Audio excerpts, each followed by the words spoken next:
Her sister Elizabeth is very agreeable. Perfectly tolerable, I dare say.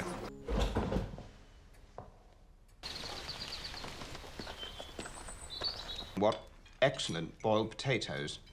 Well, he loved me better and Darcy couldn't stand it. Please understand me. I cannot accept you. I love you. You were the last man in the world I could ever be prevailed upon to marry. I'm in Devonshire with my aunt and uncle. Lydia has run away with Mr. Wickham. You must all go to Brighton. That is the place to get husbands. Jane, I've been so blind. 1,000 times, yes. Are you engaged to him? I am not. You have bewitched me, body and soul. I love you.